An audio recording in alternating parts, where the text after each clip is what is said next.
জলপাইগুড়ি জেলার বিভিন্ন digital media ও content ক্রিয়েটরদের নিয়ে নজিরবিহীন বৈঠক করলেন জলপাইগুড়ি জেলা পুলিশ সুপার খানবাহালে উমেশ গণপত। শুক্রবার বিকেলে পুলিশ লাইনের কনফারেন্স হলে বৈঠকটি হয়। মূলত কর্মশালার ভঙ্গিতে বিভিন্ন সচেতনতামূলক বিষয় নিয়ে আলোচনা করেন পুলিশ সুপার। পুলিশ সুপারের এই আলোচনায় অন্যতম বক্তা ছিলেন ইন্সপেক্টর বিরাজ মুখোপাধ্যায়।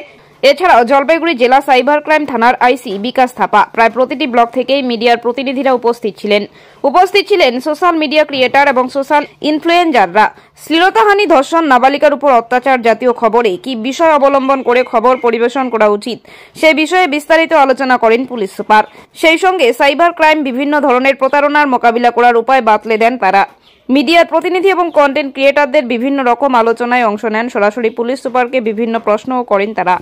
करते पारे या फिर वही उठा के अपने डायरेक्ट ब्लॉक करते हैं एज ए एडमिन আপনার কাছে ওটা তো अधिकार সবাই দেখতে পারে।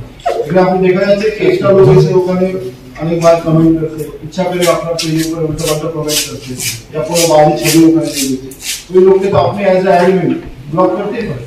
ওই যে আপনি ওকে ব্লক করেন এটাই আছে। আর ওই মোবাইল নাম্বারগুলো এই সঞ্চারসাথী.com এ গিয়ে রিপোর্ট করতে পারেন।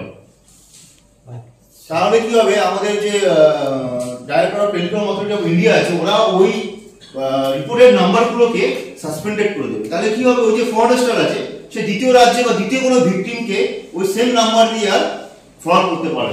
এক্ষেত্রে দেখা যায় যে একজন ফ্রডস্টার সারাদিন 10 টাকা নিয়ে যাচ্ছে, কিছু নেই, 1 ঘন্টা খরচা করে 10 লাখ টাকা ঘরে বসে পেয়ে যাবে। সেজন্য এই ধরনের জায়গায় রিপিটেড সমস্যাকে এই নাম্বারটাকে এই পোর্টালে ফেলে দিন। ইভেন আপনি ধরুন আপনার নাম্বার, আপনি অনেকগুলো সিম ব্যবহার করছি, কতগুলো সিম চেঞ্জ করি আমরা নিজেও জানি। সেই নাম্বারটা কোনো নাম্বার যখন আমরা 3 মান্থ ইয়া 4 মান্থ আমরা ইউজ করছি না, অটোমেটিক্যালি ওই নাম্বারটা কোম্পানি সেকেন্ডারি কোনো পারসনকে দিয়ে দিচ্ছে, নেক্সট পারসন ইস্যু করে দিচ্ছে, অ্যালার্ট করে দিচ্ছে। এই পোর্টালে একটা চেক করার অপশন আছে, আপনি এখানে গিয়ে আপনার ওই মোবাইল নাম্বারগুলো দিয়ে দিতে চেক করতে পারেন যে ওই নাম্বারে এসে বা আপনার কোনো ডকুমেন্ট দিয়ে আর কোনো সিম তোলা হয়েছে কিনা। অনেক ক্ষেত্রে কি আইডেন্টিটি থেফট হয়, আমাদের পরিচয়পত্র থেফট হয়। মানে আমি যে ডকুমেন্টে সিম তুলেছিলাম সেটা তো আমি জানি না, সিমটা ছেড়েও দিয়েছি, কিন্তু আমার ওই ডকুমেন্টটি দেখা যাচ্ছে আদার্স কেউ সিম ইউজ করে বা অন্য ক্রাইম করছে। সেটাও আপনি এখানে দেখতে পাবেন যে আপনার নামে কতগুলো সিম চলছে বর্তমানে, বা আপনার ডকুমেন্ট দিয়ে, আপনার প্যান দিয়ে, আধার দিয়ে কতগুলো বর্তমানে সিম তোলা হয়েছে। তো আমি এটাই বলবো, কমপ্লেন করুন ইনস্ট্যান্টলি যখন আপনি বুঝতে পারবেন যে আপনার মাইন্ডে ফ্রড হয়েছে। সেকেন্ডারি হচ্ছে আপনার যখন যে নাম্বারটা আপনাকে কল করছে ওটা আপনি ওইখানেও রিপোর্ট করছেন এনসিআরপিতে, প্লাস আপনি সঞ্চারসাথী.com রিপোর্ট করছেন। কিভাবে আপনাকে কি কি জিনিস দিতে হবে, কিভাবে ফিল আপ করতে হবে। অনলাইন কমপ্লেন্ট রেজিস্টার করলেই কি হবে, আপনার সুবিধা আছে। যখনই আপনার ফ্রডস্টার আপনার অ্যাকাউন্টে টাকাটা সোয়াইপ করে বা টাকাটাকে আপনাকে ওখান থেকে ট্রান্সফার করে সেকেন্ডারি অ্যাকাউন্টে নিয়ে চলে আপনার রিকভারি হয়ে যাবে, মানে টাকাটা আপনার ফ্রড হবে না। মিডল অফ দ্য ওয়ে ওটা হেল্ড আপ হয়ে যাবে, হোল্ড হয়ে যাবে, এবং ওটা আপনি এই অনুষ্ঠানটার মূল উদ্দেশ্য কি ছিল?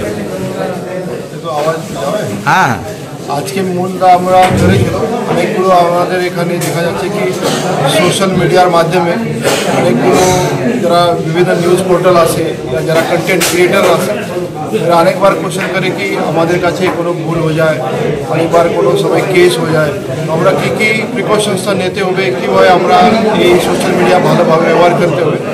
সেই জন্য আজকে এটা ইন্টারঅ্যাক্টিভ সেশন ছিল।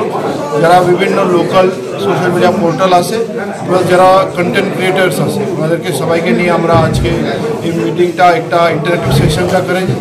এর মধ্যে সবাই আমাদের পুরো জেলা জুড়ে সবাই পার্টিসিপেট করেছে। খুব ভালো ইন্টারঅ্যাক্টিভ সেশন হয়েছে। ওনাদের পক্ষ থেকে অনেকগুলো যারা কোশ্চেন ছিল ওরা বুঝেছে। তার সঙ্গে আমরা যে আইনের যে বিভিন্ন ধরনের যে আইনের যে প্রিকশনস আছে সেটা বুঝেছে কি কোন কোন কেস মধ্যে কীভাবে আপনাদের কী প্রিকশনস নিতে হবে যখন একটা খবর করার জন্য, সেটা করেছে। আর নিশ্চয়ই এটা যেন ভালোই হবে কি আমরা আর ভালো করে কন্টেন্টটা পাবো, ভালো নিউজটা পাবো, আর সঙ্গে আমরা যে আইনের জটিলতা আছে তার মধ্যে কার কোনো ক্ষয়ক্ষতি না হয় সেটা আমরা আজকে সেই জন্য আজকে ইন্টারভিউ সেশন আয়োজিত করা হয়েছে।